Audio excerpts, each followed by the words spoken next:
Todo el mundo habla del pueblo judío como un bloque único. Es la primera mentira. La historia real es la de un árbol que, arrancado de su tierra, echó raíces en suelos muy distintos, dando frutos muy diferentes. Todo comienza con un texto, la Torá, la ley escrita revelada a Moisés. Pero en el siglo I a.C., dos visiones chocan. Los saduceos, la élite sacerdotal, solo aceptan la Torá escrita. Los fariseos, en cambio, afirman que Dios también dio una ley oral, una tradición esotérica transmitida de maestro a discípulo. De los fariseos surgirá el judaísmo rabínico, el tronco de todo lo que vendrá después. Esa ley oral, con el tiempo, se escribirá, se llamará el Talmud. Tras la destrucción del templo en el año 70 después de Cristo, los rabinos fariseos, ahora los únicos líderes, se dispersan. Dos grandes academias surgen: Jerusalén, luego Tiberíades, y Babilonia. Cada una compila su propia versión de la ley oral. Nacen el Talmud de Jerusalén, más breve, y el monumental Talmud de Babilonia. Este último, más extenso y sistemático, se convertirá en la autoridad suprema para la mayoría. Aquí, la rama oriental, babilónica, toma una identidad propia y poderosa. De la comunidad de Babilonia, un grupo migró al noroeste, hacia las llanuras de Europa Central. Allí, en el aislamiento de las comunidades cerradas de Alemania, Ashkenazi y Europa del Este, esta rama desarrolló su propia lengua, el yiddish, sus propias costumbres y, crucialmente, su propia relación con el poder y el dinero en un mundo cristiano que les negaba la tierra. En el siglo XVII, dentro de esta comunidad ashkenazí, surge una herejía que cambiaría todo. Sabbatai Zevi, el Mesías, que se convierte al Islam. Su doctrina, el sabatianismo, introduce la idea más corrosiva: que para redimir el mundo, a veces hay que sumergirse en el pecado, transgredir la ley, Torá, y adorar a Dios a través de lo prohibido. Su seguidor, Jacob Frank, llevaría esto más lejos, promoviendo el libertinaje sexual y la infiltración en las cortes europeas. ¿Y a qué conduce esta inversión espiritual? A la adoración de la fuerza que rige este mundo material, la prisión de la carne, el tiempo y el metal, Saturno, el antiguo Cronos, devorador de hijos, identificado por los cananeos como Moloch, el dios del sacrificio infantil. Así, el plan queda al descubierto.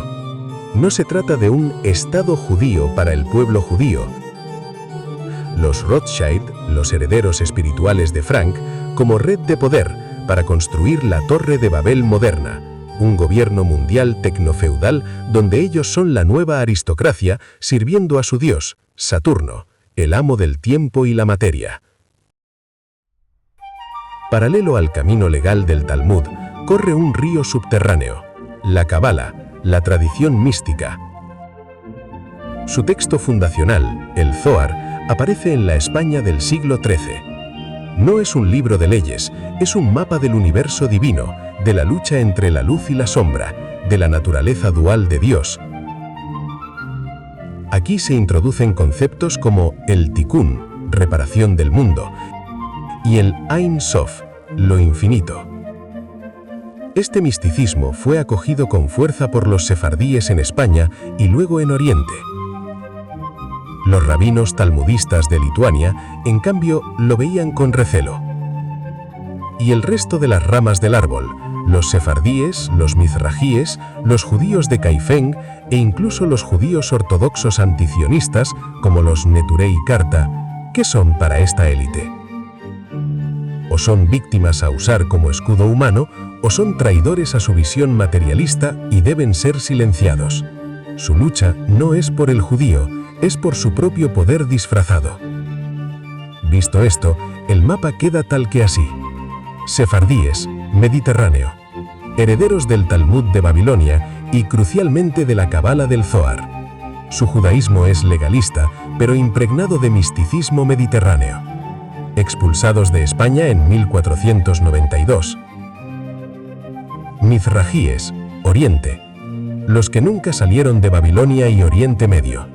Su tradición es la del Talmud babilónico puro, con menos influencia del misticismo europeo. Son los judíos de Irak, Irán, Yemen.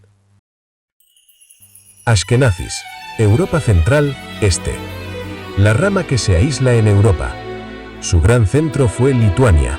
Desarrollaron un ultrarracionalista y legalista del Talmud, el mitnagdismo. La Cabala fue marginal aquí, hasta que una versión distorsionada de ella estalló en forma de herejía.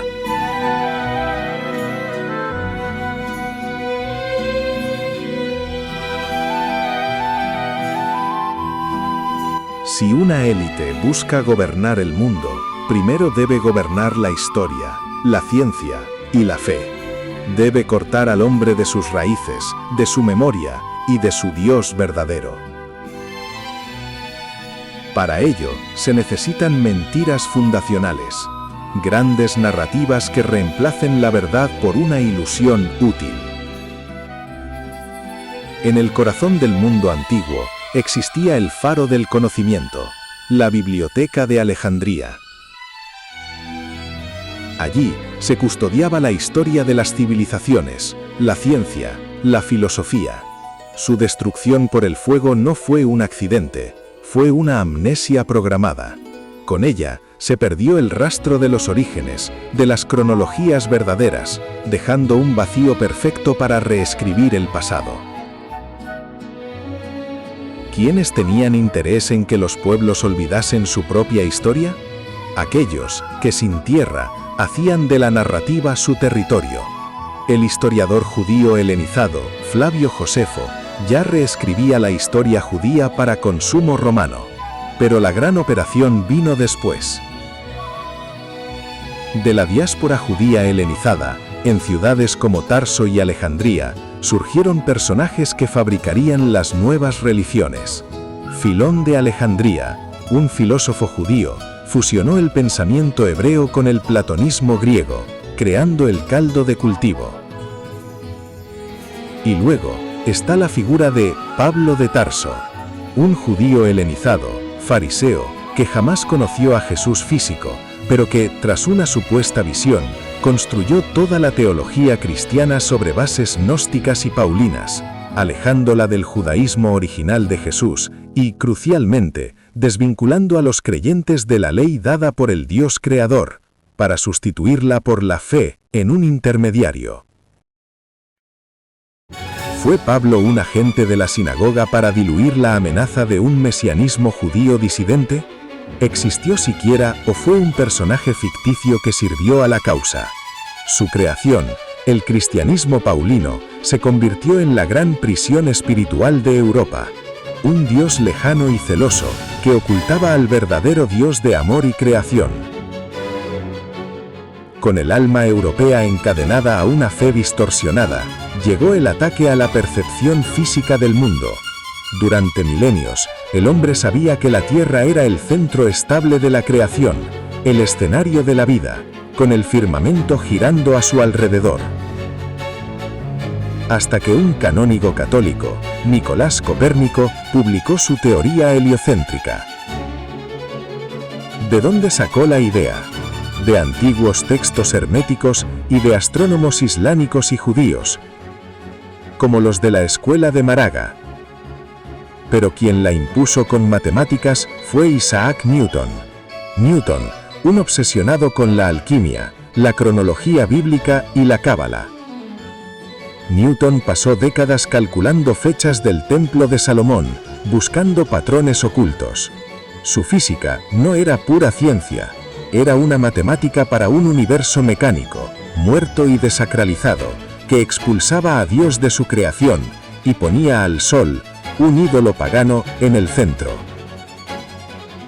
El heliocentrismo no es una verdad científica demostrada, es un dogma necesario para hacer al hombre sentir un accidente en un rincón de un cosmos infinito y frío, alejándolo de la verdad geocéntrica que refleja su lugar central en el orden divino. y este dogma alcanza su cúspide con la NASA y la era espacial. Una agencia fundada por antiguos científicos nazis contratados por estas élites al derrocar el régimen de Hitler, como Werner von Braun, bajo el control de militares y corporaciones controladas por judíos bajo el blasón de los Estados Unidos de América. ¿Por qué todas sus imágenes de la Tierra son CGI? ¿Por qué los viajes a la Luna tienen inconsistencias flagrantes? Porque su misión no es explorar el espacio, sino consolidar la mentira heliocéntrica en la psique global, mediante imágenes falsas de un planeta azul solitario. Es la religión del vacío, el último golpe a la percepción sagrada del hombre. Las mentiras antiguas despejaron el terreno. Hoy, el poder no necesita quemar bibliotecas. Tiene corporaciones que controlan la información, el dinero y la vigilancia. BlackRock y Vanguard no son simples gestoras, son los dos grandes fondos de inversión que son los mayores accionistas de prácticamente todas las corporaciones globales rivales entre sí. Controlan la industria, la energía, los medios, la farmacia. Su director, Larry Fink, predica el capitalismo stakeholder y la inversión ESG, ambiental, social y de gobernanza. No es economía, es una policía ideológica global que castiga a quienes no se alinean con sus dogmas climáticos y sociales. Es la tiranía financiera del culto. Palantir, fundada por Peter Thiel, un libertario tecnocapitalista de origen alemán, y dirigida por Alex Karp. Su software, Gotham y Foundry, es el sistema nervioso de la CIA, el FBI, el Pentágono y docenas de gobiernos. Analiza todos los datos, financieros, médicos, de vigilancia. No es una empresa, es el cerebro algorítmico de la seguridad del nuevo orden, identificando disidentes y patrones de rebelión antes de que ocurran. Elon Musk, el showman, un hombre con vínculos familiares en minas de esmeraldas y capital de riesgo sudafricano. Compra Twitter para ser el campeón de la libre expresión, mientras sus empresas, Neuralink y Starlink, buscan conectar cerebros humanos a la IA y cubrir el planeta con una red de control satelital. Es el vendedor de la jaula, haciéndola parecer libertaria. También disponen de entidades como la ONU para justificar guerras, y de la Reserva Federal donde ellos emiten el dinero en papel manchado de tinta, mientras almacenan recursos naturales, como la plata o el oro, por ejemplo. Estas no son empresas ni entidades competidoras, son brazos ejecutores de un mismo proyecto. BlackRock y Vanguard controlan el capital. Palantir controla la información y la seguridad, y figuras como Musk manejan la narrativa y la infraestructura de control. Y en sus cúpulas, una y otra vez, encontramos los mismos orígenes, la élite tecnocrática formada en las mismas universidades, vinculada a los mismos think tanks, y en muchos casos, con una conexión directa o cultural con el mismo núcleo de poder que surgió de la herejía sabatayano-franquista. Son los nuevos sumos presbíteros del culto a Saturno, gobernando la materia, finanzas, datos, tecnología, mientras nos alejan cada día más del Dios creador, del amor verdadero y de la soberanía natural del hombre sobre una tierra que nos fue dada como centro y hogar.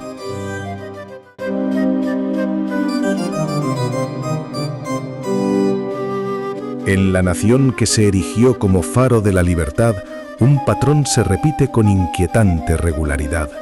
Presidentes tras presidentes, republicanos o demócratas, ejecutan políticas que, misteriosamente, siempre benefician a los mismos intereses globales, traicionando la soberanía y el interés del pueblo estadounidense. ¿Casualidad? ¿O es que, como denunciaron algunos valientes, la Casa Blanca es solo un teatro y los directores están en otra parte? Todo comenzó con Franklin D. Roosevelt. Su New Deal no fue solo una política económica, fue un pacto con los grandes capitales, muchos de ellos con los apellidos que ya conocemos, para salvar el sistema financiero a cambio de un mayor control estatal, que luego ellos mismos infiltrarían. Fue Roosevelt quien, presionado por su círculo, empujó a Estados Unidos a la Segunda Guerra Mundial contra el aislacionismo popular y quien sentó en Yalta las bases del mundo dividido que beneficiaría a los banqueros de la guerra. El poder presidencial quedó, desde entonces, atado a un establishment que lo financiaba y lo asesoraba. Algunos militares, desde dentro de la maquinaria, percibieron la verdad. General George S. Patton. Tras la derrota de Alemania, dijo la frase profética: «Hemos luchado contra el enemigo equivocado». Comprendía que la verdadera amenaza para la civilización occidental no era la Alemania derrotada, sino a los judíos de Estados Unidos y de la Unión Soviética, a la que sus superiores estaban entregando media Europa. Patton hablaba de seguir adelante, de no detenerse, y se postuló como presidente para los Estados Unidos. Pero en diciembre de 1945 murió en un extraño accidente automovilístico de baja velocidad que solo a él lesionó mortalmente. Sus diarios, críticos con la política aliada, fueron confiscados. General Douglas MacArthur, héroe del Pacífico, quería una victoria total en Corea, incluso usando armas atómicas si era necesario contra China. Se opuso frontalmente a la política de guerra limitada del presidente Truman, que muchos veían como un diseño para perpetuar conflictos sin victorias claras, beneficiando al complejo militar industrial. Truman lo destituyó de forma humillante en 1951. MacArthur advirtió después sobre la peligrosa concentración de poder en manos de una élite no electa. No solo militares, el industrial más grande de América, Henry Ford, publicó en su diario The Dearborn Independent la serie El Judío Internacional, donde denunciaba la influencia de ciertos grupos financieros en la guerra y la revolución. Fue boicoteado, demandado y obligado a retractarse públicamente. Su intento de crear un sistema industrial y económico independiente de los bancos de Wall Street era una amenaza directa. Le quebraron la voluntad. El 22 de noviembre de 1963, el presidente John F. Kennedy es asesinado en Dallas. El supuesto autor, Lee Harvey Oswald, es arrestado. 2 días después, frente a las cámaras de televisión nacional, Oswald es trasladado. Un hombre sale de la multitud y le dispara a quemarropa. Oswald muere. Su asesino es Jack Ruby, dueño de un club nocturno, cuyo verdadero nombre era Jacob Leon Rubenstein. En el momento del disparo, Oswald estaba diciendo a los periodistas: «Solo soy un cabeza de turco». Ruby, un personaje con vínculos con la mafia y, significativamente, con la red de crimen organizado de origen judío de Meyer Lansky, aseguró el silencio definitivo. La comisión Warren, creada para investigar, concluyó con la teoría del asesino solitario, una farsa que nadie con sentido común creyó. Kennedy había desafiado al sistema, quería acabar con la Reserva Federal, retirarse de Vietnam y tuvo choques con el Mossad israelí por su programa nuclear. Fue sentenciado, y desde su muerte, todo aquel que ose cuestionar lo que ocurrió recibirá la etiqueta de conspiracionista. Años después, en 2004, durante un debate electoral televisado, el periodista Tim Russert hace una pregunta incómoda a los 2 candidatos a la presidencia, el republicano George Bush y el demócrata John Kerry. Usted y su oponente, ambos, ¿pertenecen a la sociedad secreta de la Universidad de Yale, Skull and Bones? La reacción es reveladora. Ambos se sonrojan, se miran, ríen nerviosos y evaden la respuesta. Russert presiona. ¿Qué significa eso? ¿Que hay un gobierno secreto? Nunca obtendría una respuesta clara. Poco tiempo después, en junio de 2008, Tim Russert, de 58 años y en aparente buena salud, muere repentinamente de un ataque al corazón en su estudio de grabación. Su silencio silenció a uno de los pocos periodistas mainstream que osó señalar el vínculo oculto que une a las élites políticas supuestamente rivales. Justo cuando unos meses antes informaba a su público de que estaba trabajando en un revelador documental sobre ciertas élites y personas de cierta etnia. Un mensaje claro para el resto de periodistas de verdadera vocación: obedece o muere. El mensaje está claro y se ha repetido a lo largo del siglo. Si eres presidente y sirves al sistema, serás financiado y protegido. Si, como Kennedy, intentas romperlo, serás eliminado. Si eres un general con honor y visión, serás apartado o sufrirás un accidente. Si eres un industrial independiente, serás destruido. Si eres un periodista valiente, serás silenciado. El poder real en Estados Unidos no reside en las urnas, reside en una red de intereses, sociedades secretas y capital global que selecciona, financia y, cuando es necesario, descarta a sus marionetas. Una red cuyos orígenes se remontan a las logias masónicas que los mismos fundadores de América temían. Y es ahí, en el mundo de las sociedades secretas, donde debemos buscar el siguiente eslabón. Esto nos lleva directamente a la puerta de las logias, los masones, los Illuminati y los Rosacruces, entre otros. ¿De dónde salió Skull and Bones? ¿Cuál es el verdadero cometido de la masonería? ¿Fueron los Illuminati de Baviera realmente disueltos o siguen manejando los hilos por todas partes? El próximo capítulo viajará a Escocia, a los orígenes del rito escocés, para desentrañar la ingeniería espiritual y política detrás de la fachada de fraternidad, la hermandad que dice buscar la luz, pero que históricamente ha sido la cantera de revoluciones, bancos centrales y gobiernos en la sombra. Y los templarios tienen un papel fundamental en todo esto.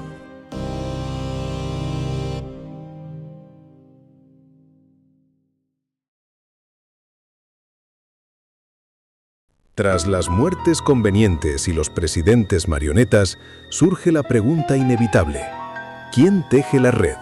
La respuesta nos lleva a un mundo subterráneo de juramentos, grados de iniciación y símbolos herméticos: las sociedades secretas.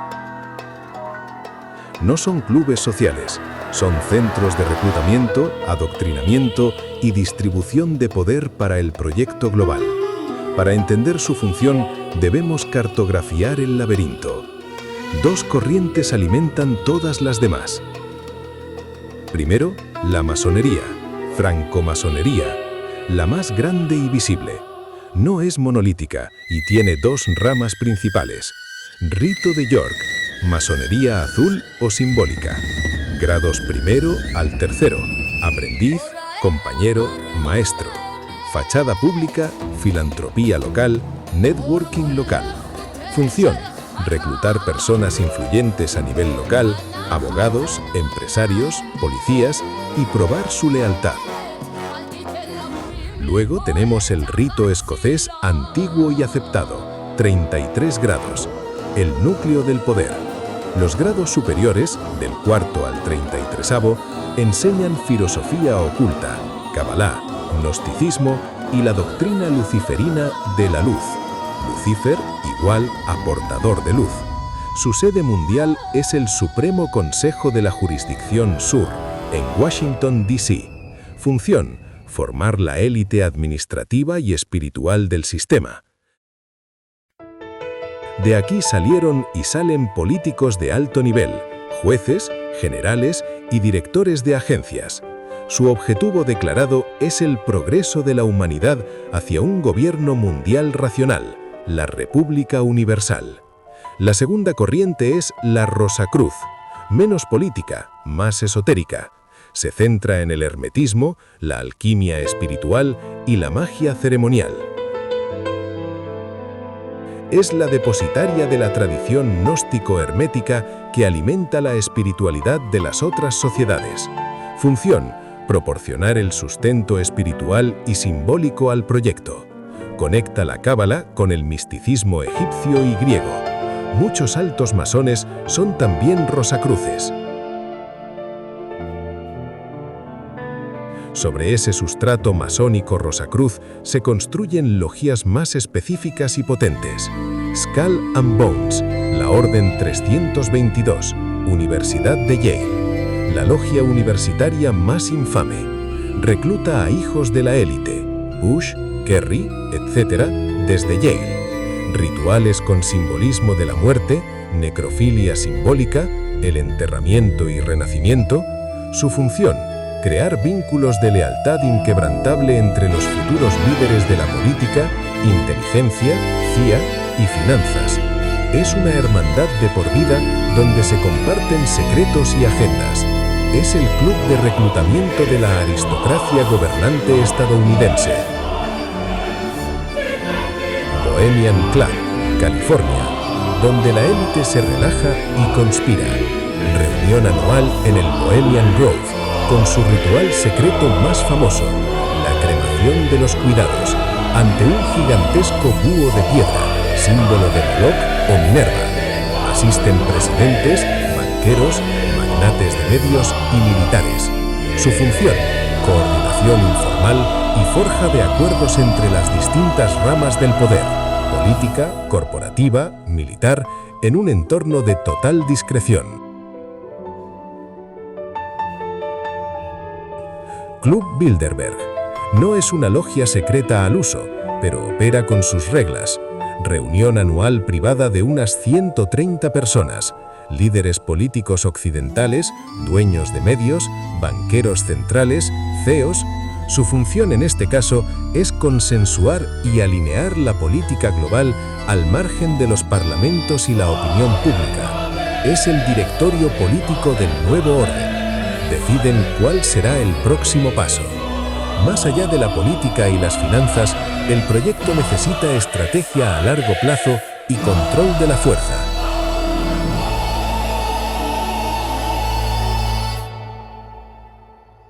La Comisión Trilateral, fundada por David Rockefeller y Zbigniew Brzezinski, reúne a élites de Norteamérica, Europa Occidental y Japón con la función de diseñar la integración económica y política de las principales potencias industrializadas bajo un liderazgo tecnocrático común.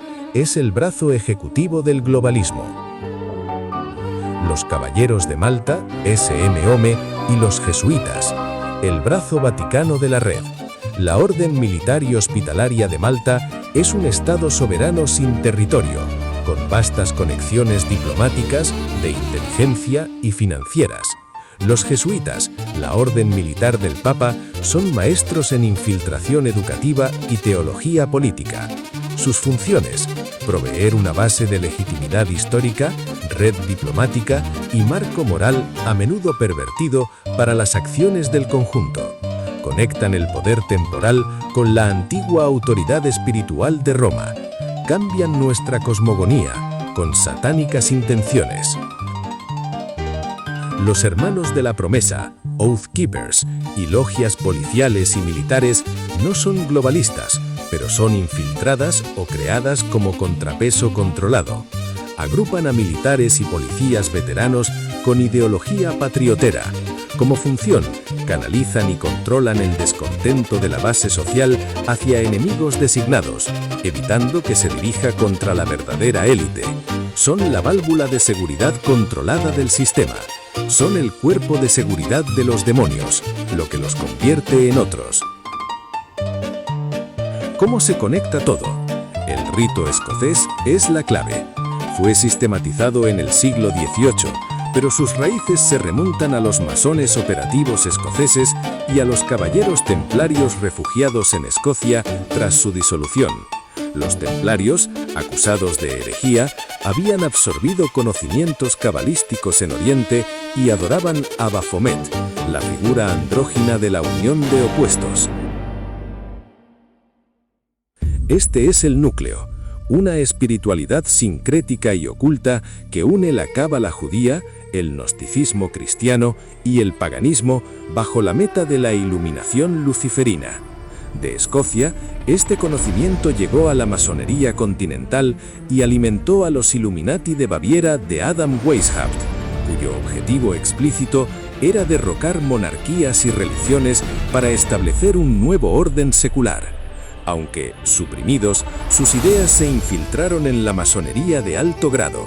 De allí cruzó el Atlántico con hombres como Albert Pike, soberano gran comandante del rito escocés, quien en su libro Morals and Dogma describe la religión masónica.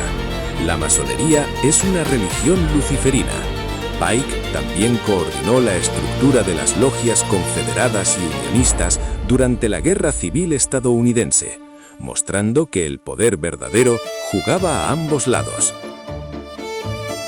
Así, el círculo se cierra. Las logias no son rivales, son una pirámide de funciones, todos alimentados por la misma doctrina espiritual heredada de la cábala y el gnosticismo, que ve al Dios creador del Antiguo Testamento como un demiurgo malévolo y a Lucifer, Saturno, como el verdadero portador de la luz y la liberación material.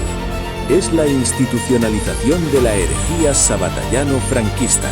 Su proyecto común, como escribió Pike, son 3 guerras mundiales para lograr su gobierno global. Tras la primera y la segunda, ¿estamos en los prolegómenos de la tercera?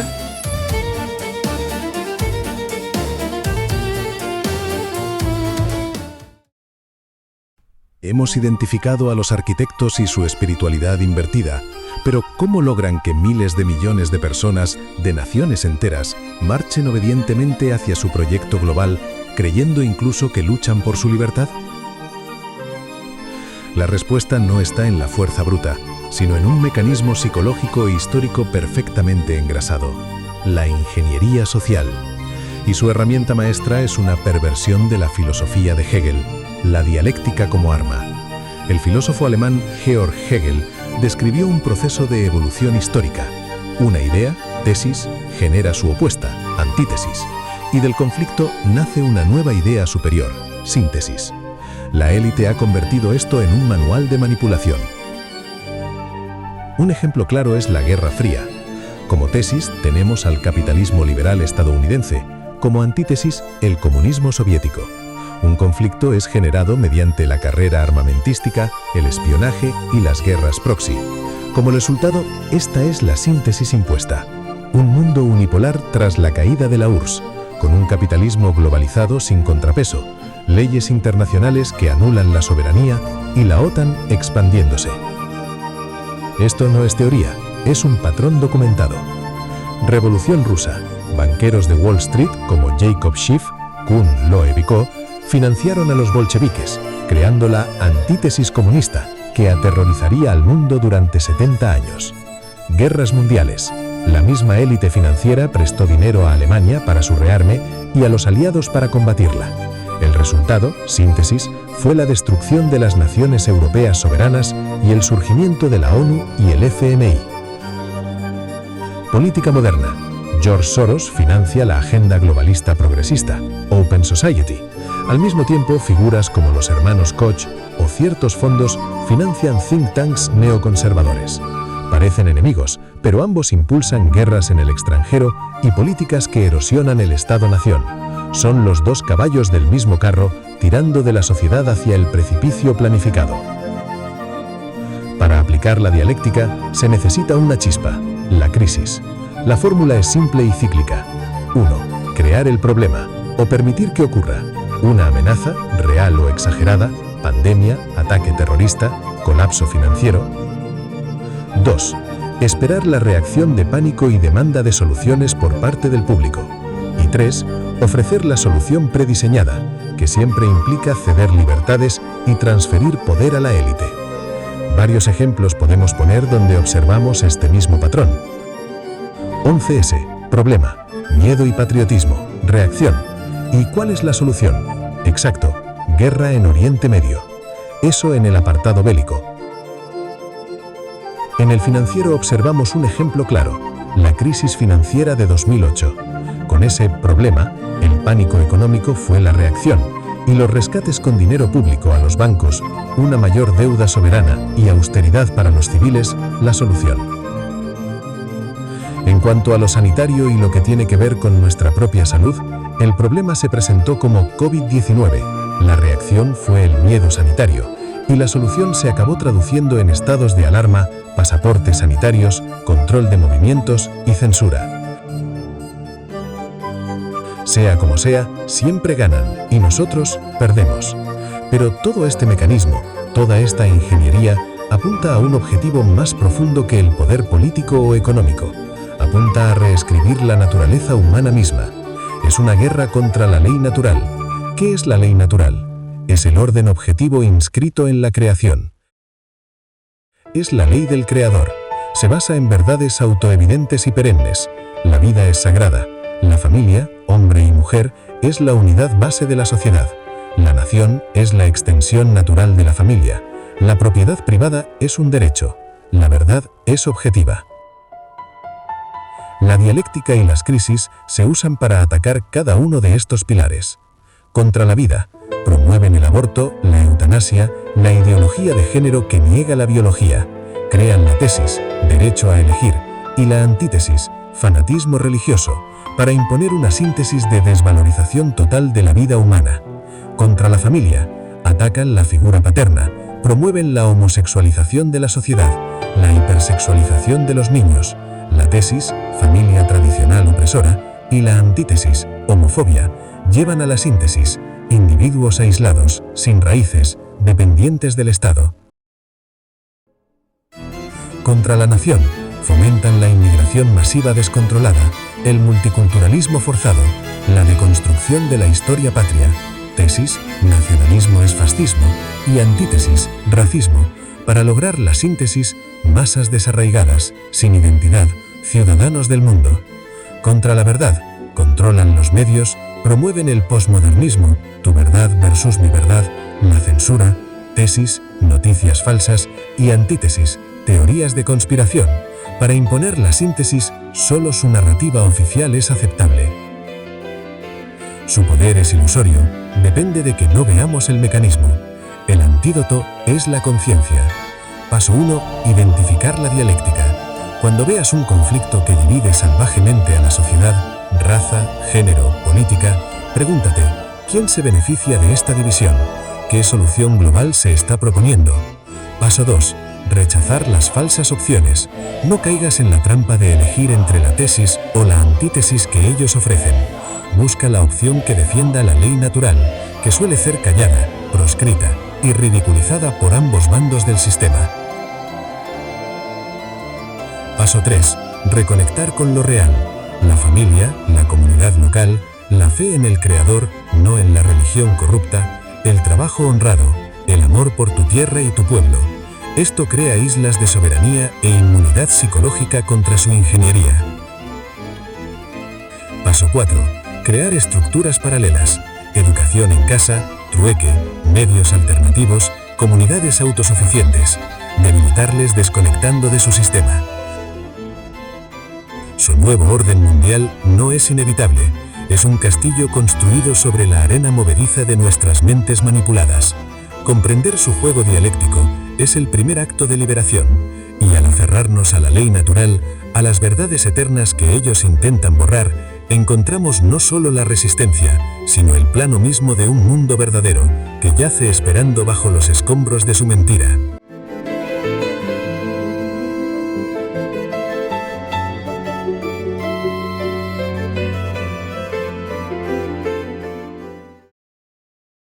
El culto ha salido de las catacumbas y los bosques secretos. Su templo principal ya no está oculto. Brilla en cada pantalla, en cada concierto masivo, en cada ceremonia de premios. Es el templo de la pantalla. Aquí, la espiritualidad saturnina, Molochita, se fusiona con la ingeniería social más avanzada, utilizando el entretenimiento como vehículo para el ritual, el adoctrinamiento y la preparación psicológica de la humanidad para su futuro diseñado. Recordemos el núcleo espiritual, la adoración a Saturno, Cronos, Moloch, el devorador de tiempo e hijos, el dios de la materia y la matriz. Este culto necesita sacrificios, símbolos y la normalización de su iconografía. El ritual público supremo son los Oscars y los Grammys. Simbolismo saturnino. Las alfombras rojas, sangre del sacrificio.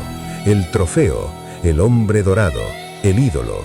El cubo, escenario, premio. La ceremonia está repleta de coreografías que recrean ritos de paso, iniciación y sumisión. El sacrificio simbólico.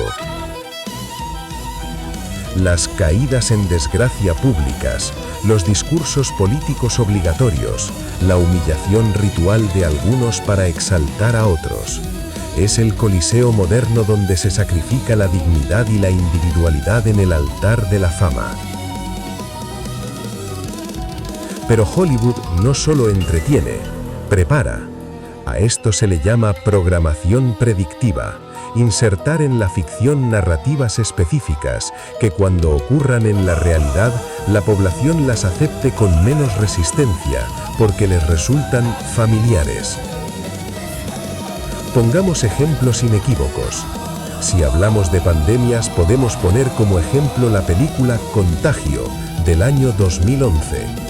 Detalla casi paso a paso el guión del COVID-19, origen en un mercado, cuarentenas, colapso social, teorías conspirativas desacreditadas. Sobre control social y vigilancia tenemos películas del año 98, como El Show de Truman o Minority Report, del 2002. Ambas películas prefiguran la vida bajo vigilancia total y una realidad fabricada.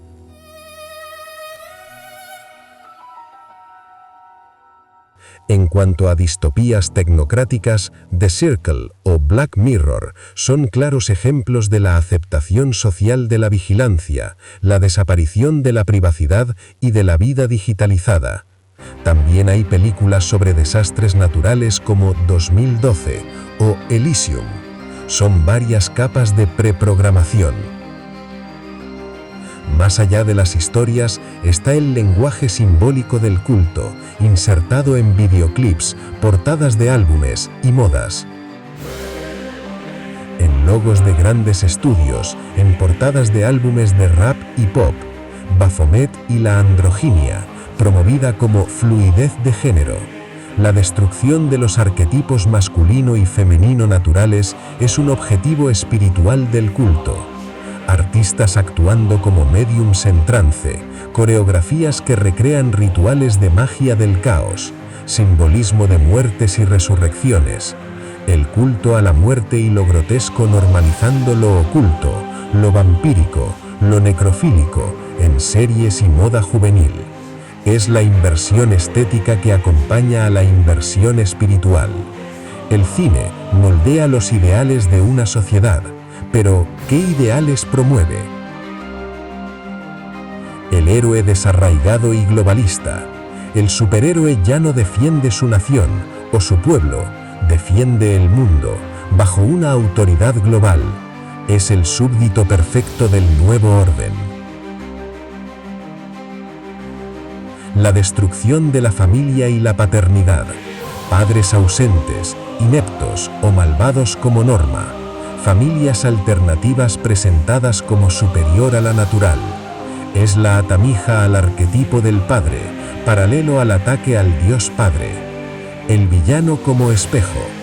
Muchos villanos modernos son ecologistas radicales, transhumanistas o populistas, cuyos planes, curiosamente, se parecen mucho a las agendas del Foro de Davos, pero presentados como malvados para que el público rechace esas ideas cuando las propone un individuo, pero las acepte cuando vengan de instituciones respetables.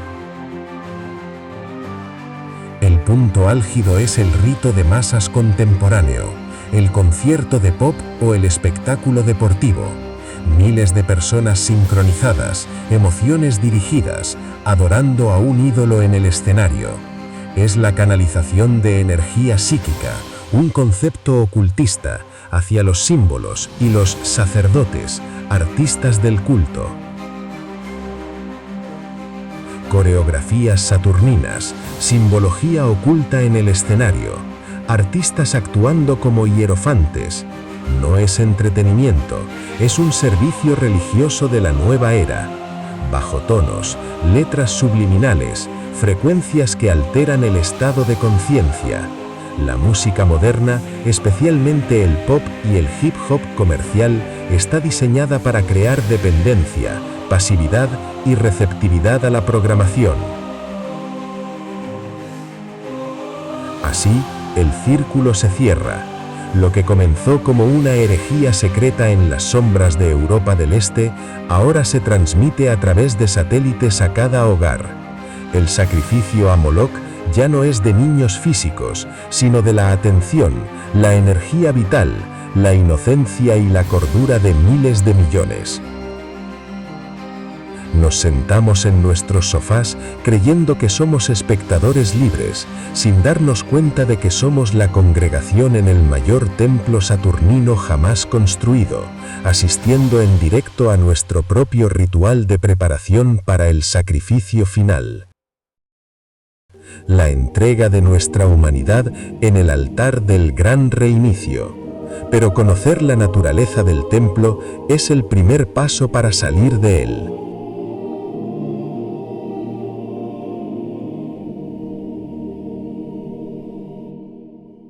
Hemos recorrido un camino oscuro, desde las raíces de una herejía espiritual hasta su manifestación como una máquina de poder que busca aprisionar el alma humana en una jaula de materia, tiempo y miedo. Hemos visto su teatro político, su ingeniería social, su templo de pantallas. El panorama puede parecer desolador, pero ahora llegamos al punto más importante de todos. La verdad que hace que todo lo demás sea, en última instancia, irrelevante. Toda esta maquinaria, todo este esfuerzo titánico de control, se basa en una premisa fundamental: negar al Creador, o más precisamente, sustituirlo. El culto a Saturno, a Moloch, a la luz luciferina, no es más que la adoración a un sustituto, al arquitecto de esta prisión material, al demiurgo que ellos en su ignorancia arrogante confunden con el poder supremo. Pero hay una verdad anterior a los tiempos, más allá de los anillos de Saturno y de las constelaciones que ellos usan como símbolos. Es la verdad del Dios creador, el Padre de toda la existencia, el origen del amor puro, de la conciencia, de la vida misma. Él no es un tirano celoso, es la fuente de la que emana la ley natural que hemos defendido, la sacralidad de la vida, el diseño perfecto de la familia, la belleza de la creación diversa. Su esencia es amor incondicional y creación. Él no gobierna mediante el miedo y el sacrificio, sino mediante la ley del amor y la libre voluntad. La élite saturnina comete el error supremo. Creen que el poder sobre la materia, las finanzas, la tecnología, el tiempo, es el poder supremo. Se han enamorado de la cárcel y veneran al carcelero, Saturno, el dios del tiempo o limitación material, creyendo que es el rey del universo. Nosotros, al observar su poder aparentemente ilimitado, podemos caer en la misma trampa, temerles, creer que son invencibles, que su nuevo orden es inevitable. Pero eso es otorgarles una divinidad que no tienen. Son niños jugando con fuego en el sótano de la creación, creyendo que son dueños de la casa. La casa, el universo, pertenece a otro.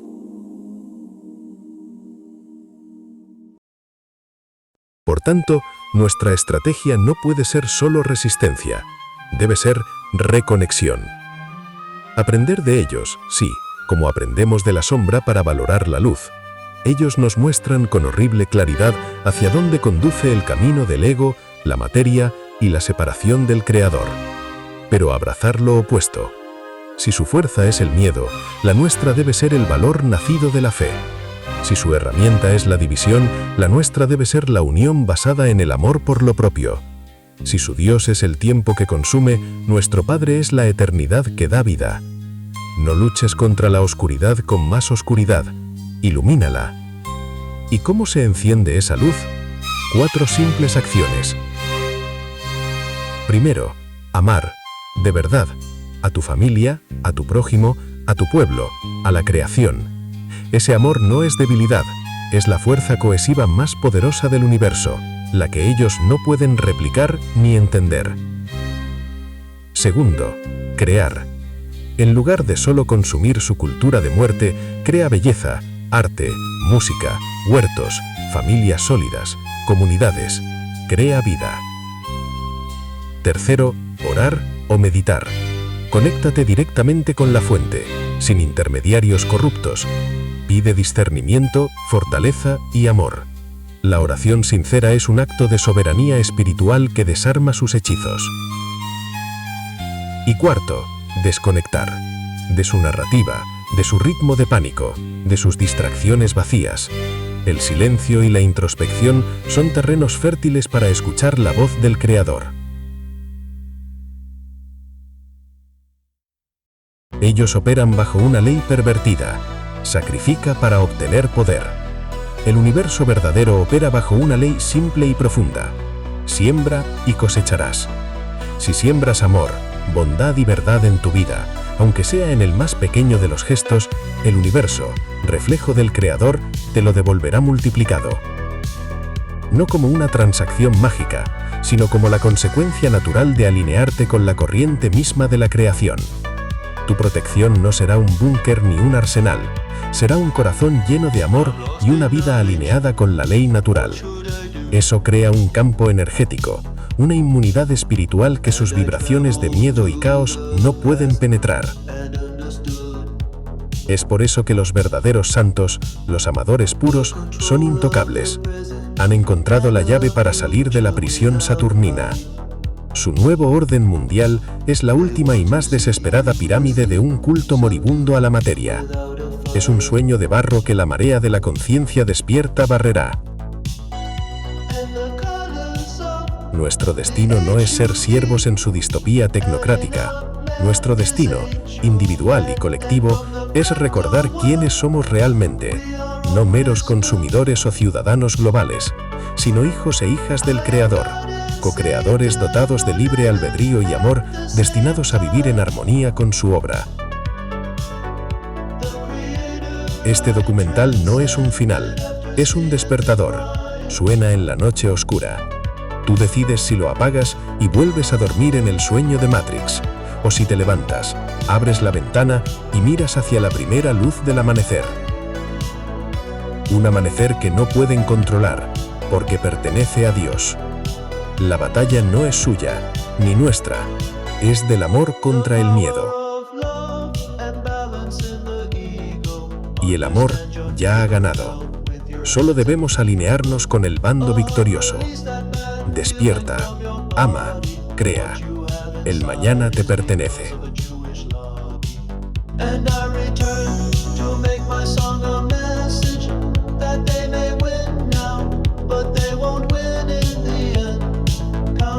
Our ships and we are cattle. May I remind you that the lamb is sacred to God.